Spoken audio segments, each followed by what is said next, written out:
Hi guys, welcome back to Kit Car Direct and MK Sportscars. Back in the workshop this week. A little bit frosty out there, but also we're going to be kicking out from here pretty shortly, getting loaded up because we'll be at Race Retro when this video comes out. So hopefully we might have seen you at the show because it should be a good show. Lots of people there, lots of great things to see. But moving on to this, we've got an Indy Classic here coming in from Gibraltar with a Pinto in it. Going to be having a dyno done and a few other little bits and bobs.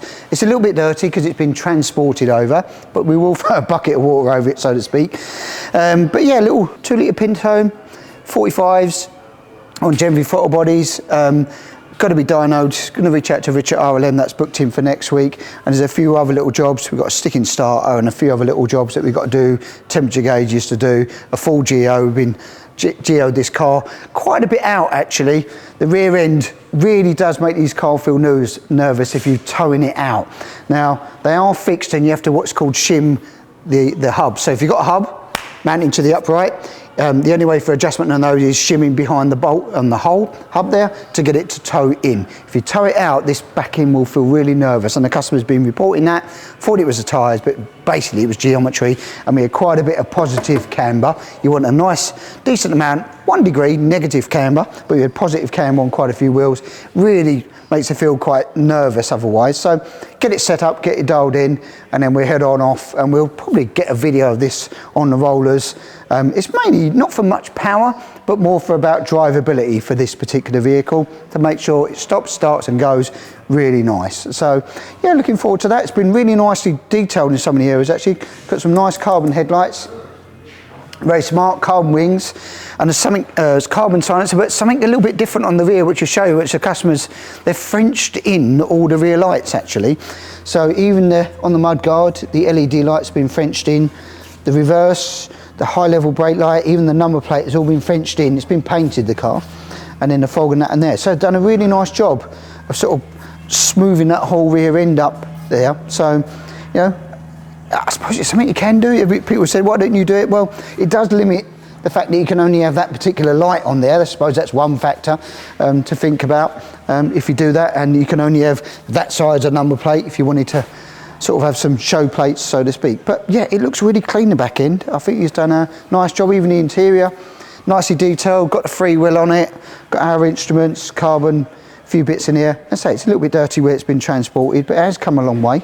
So yeah, nice little car. Can't wait to see what it does on a dyno and get it dialed in really. Right, next up we've got the RX-5 here. We had this car, it's been built, and we tried to get through the emissions, and we noticed some issues with it. Compression was down massively on one of the cylinders. Number 2, wasn't it? Number 2. Even Joe's giving me the peace sign there. So torn that apart. Joe's just redoing the valves, lapping them in.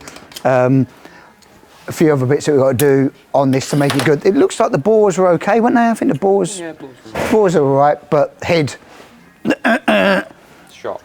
I think that's the word. We were down on compression, and it just basically wasn't burning fuel. So we've had to take the engine out.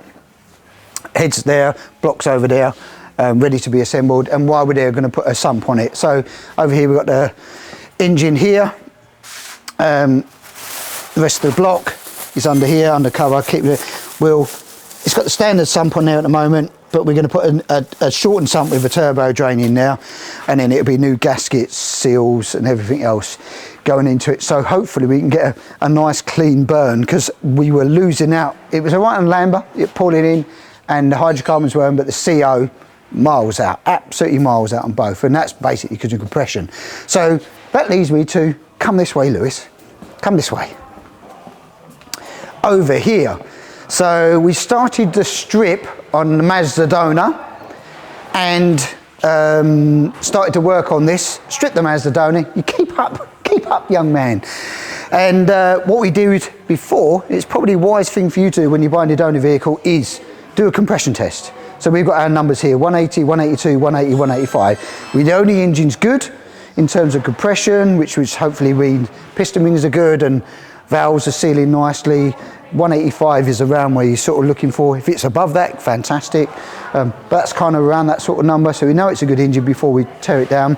If you do that when you're buying a donor vehicle, it's one of the things that you can put it before putting it all in there to make sure it's good, because when you fire it up and the emissions ain't in. It's a lot of work to take it all out again. But yeah, we're on with this, stripping down. So this is what you're basically got to do. We're going to remove, kind of works out easier to take this whole subframe out and then put it onto a bench and disassemble it here, rather than trying to take the diff out in situ. It just makes life a lot easier to work with in smaller sections. Then you've got things like the steering link bar. You need to keep this. It's a modification. What we do on it, we lengthen it on exchange basis, and the same with a prop shaft. But there's your donor car. That's stripped. Don't forget to get as much money back on your parts you don't use. It's good, cost effective for a solution, but you get all the good components: engine, gearbox, diff, steering components, ECU, wiring loom, front and rear uprights, brakes, handbrake lever, even things like that, handbrake lever and the handbrake joining cable. You need those components, but we've got a list of what you actually need anyway to strip on your donor vehicle. But that's good. It's a bit time consuming, but enjoy it. It's part of the process. Have fun doing it, guys. What's next? Actually, it's an RX-5 140. Let's go and have a look. Right, so here we are with the RX-5 140. This is going to be the next demo. Went through last week, I think, wasn't it, Lewis? Last week? IVA process, all done. This vehicle's all now passed, but basically you're taking all your donor components, put it into our chassis bodywork and other framework that we do, mud guards, lights and everything else that goes through it. So end up with, you know, what is an engine here. Hello, BT is calling me. I'll take that call. Right, and now I've silenced them. Shows we're live. The engine in here, bit of detailing on it, get it looking nicer when you put it into the engine bay.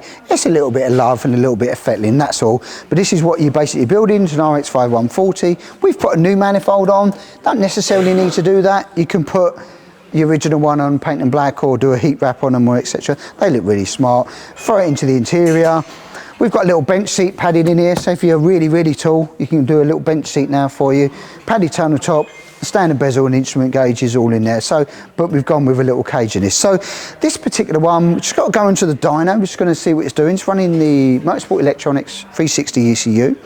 And we're going to throw that on a dyno with RLM and see what power she makes. We say 140, that's what they are standard. We expect with the cold air intake and a few other little bits that we've done to make somewhere around a 150. If we get anything over 150, we'd be extremely happy. Yeah, and we're aiming for that sort of 230 brake horsepower per tonne, including the driver weight in there. So around the sort of late 600s with the driver, sort of 680, 700 kilos maybe max. With the driver, give you around that sort of 230 brake horsepower per tonne, which will be more than enough. We've got a little light flywheel on here, make it response nice, but cracking little car. If you want to see more about this particular model, come down and see it, have a look at it in the flesh. We'll be on the road very shortly, ready for test drives, so give us a holler and we can book you in for that. Right, so next up we've got under here a little Westfield, actually, a little FW. Customer who come and spoke to us on the open day, wanted a few bits done on his vehicle. And we've just started on it. We've got the first fix done. Let's get that cover off. What we have here, FW little Z-Tech, and we've done the front wings. It had originally some rounded plastic ones, which are all damaged. We put some, the customer supplied, customer CSRs on it, carbon ones. So put the little dot indicators in there now, because you do need a side repeater, even IVA, yes, but also for your MOT. So side repeaters have got to go in. And they've got to do a second fix. They're just bonding on their first fix. We do bonding underneath on these. They were bolted through on these other ones, which caused the cracking actually, because it was drilled through here and it just cracked, which they will do eventually. These vibrate quite a bit. Then under here, got a little Z-Tech engine. I think he said it makes about 180 brake. He was complaining about oil leak. It was this here, this little crankcase breather, which is a plastic thing now that comes round and up to it. It wasn't even connected to anything, so we just put a little pipe on and a breather. And the same on the rear actually. It has the diff. So when you've got a Sierra diff, you've got a breather pipe for your diff. You can't get in there and see it because it's right tucked underneath. The breather pipe was up and vacuuming down, so dripping oil. So we just make sure we put that up if you're doing it, put it up nice and high so it's breathing oil, especially if you're going around a track, you can start breathing oil out. So, and then one fun little other job was a little USB. You can't see it, but it's tucked right under here. We've put a little USB 12-volt port for charging his phone or running his camera system as well. So, yes, looking nice little car, really nice. Drove her to us, no problems. A bit cold out there, but you know, nice little car.